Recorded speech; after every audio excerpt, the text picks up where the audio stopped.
retrouve pour une nouvelle vidéo qui va encore parler du syndrome des ovaires polykystiques puisque j'ai l'impression que ça vous intéresse, etc. Donc je continue à partager mon expérience. Je vous invite fortement à partager la vôtre dans les commentaires, à vous abonner, à cliquer sur la petite cloche, etc. pour voir toutes les vidéos que je vais sortir.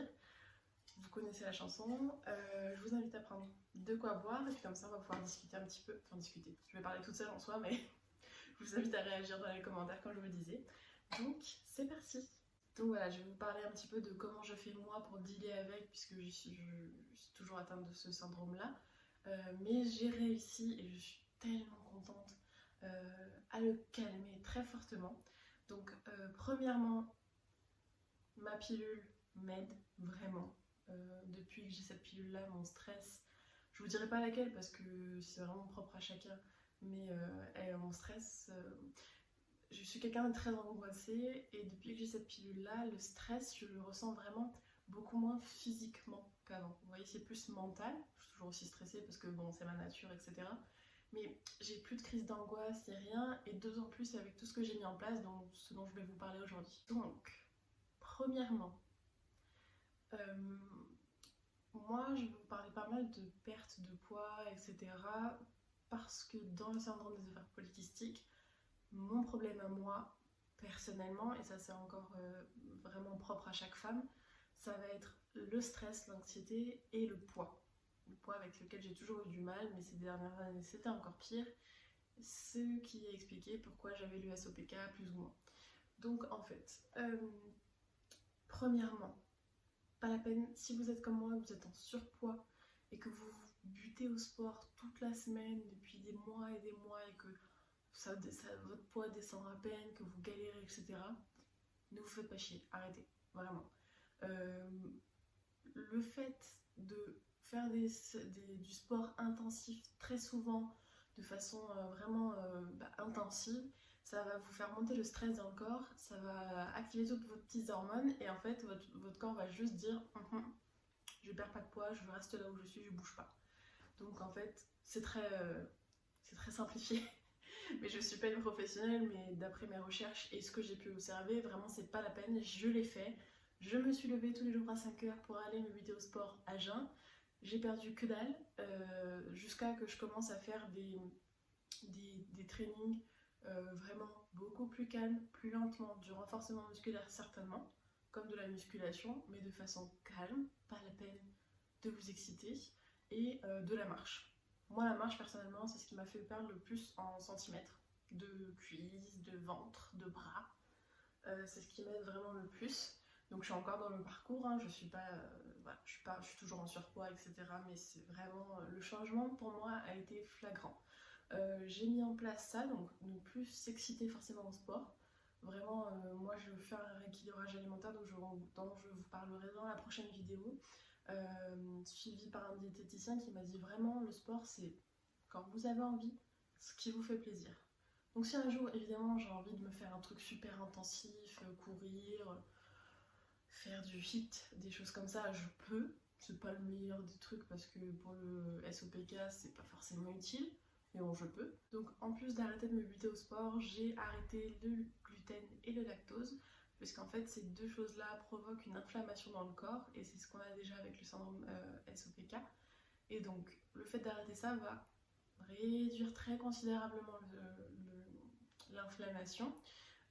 Attention, si vous faites ça, veillez à prendre quand même tous vos nutriments. Donc c'est pas parce que vous arrêtez le lactose qu'il faut arrêter de manger vos apports en calcium. Il faut remplacer, il faut jamais enlever quelque chose, il faut remplacer, essayer de trouver des équivalences, au mieux vous faire guider par des professionnels. En ce qui concerne le gluten, c'est assez facile parce qu'en fait, si vous mangez pas de pâtes, vous pouvez manger des pâtes sans gluten. Moi, je conseille pas trop personnellement parce que moi, je trouve ça pas très bon et que en plus, ça se conserve pas bien.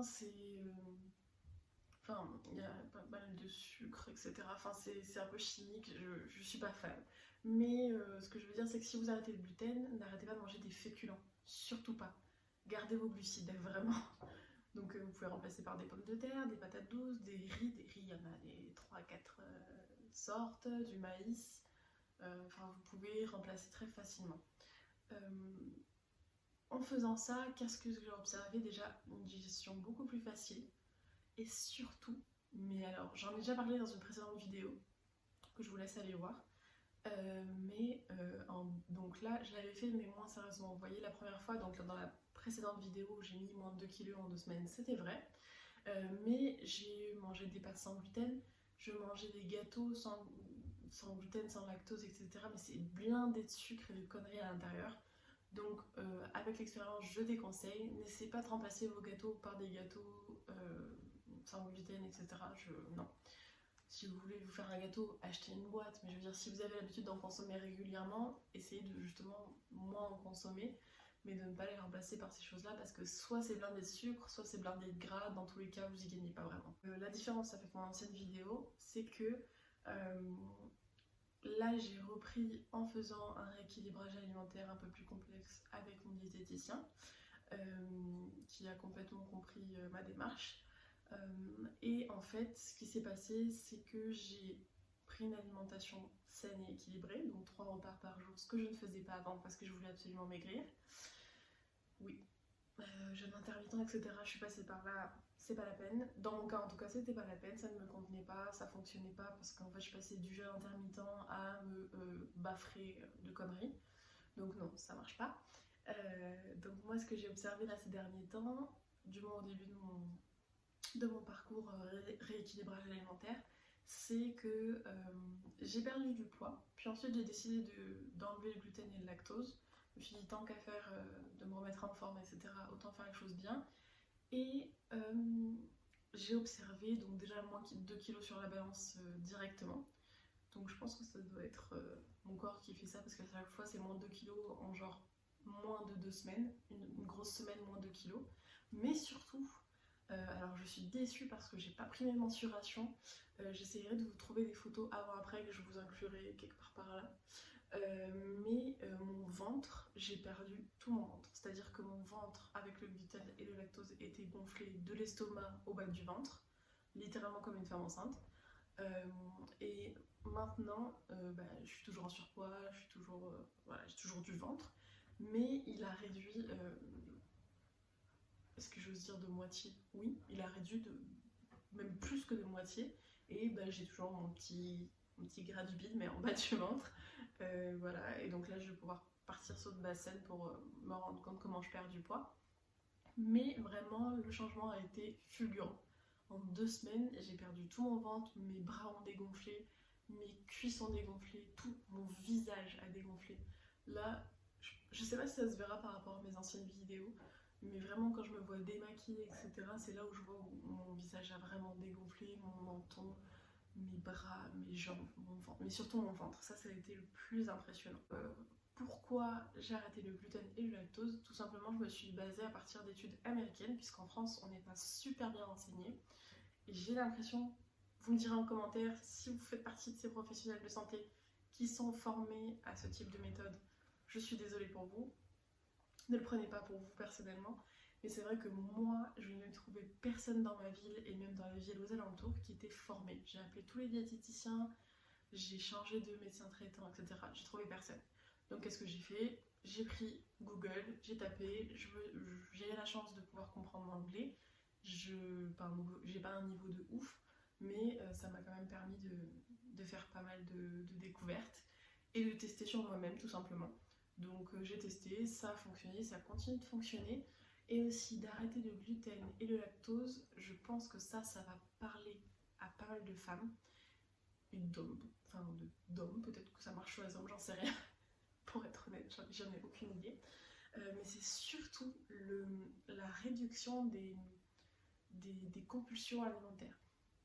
Par exemple, entre les repas, j'avais envie, mais alors à mort, de manger un truc, des gâteaux, des sandwichs. Moi, je suis plus salée, donc c'était plus des sandwichs, des frites, des panini. Entre les repas, j'avais des envies comme ça, à tel point, et ça va peut-être vous choquer, à tel point que je suis tombée en dépression parce que je grossissais à vue d'œil, etc.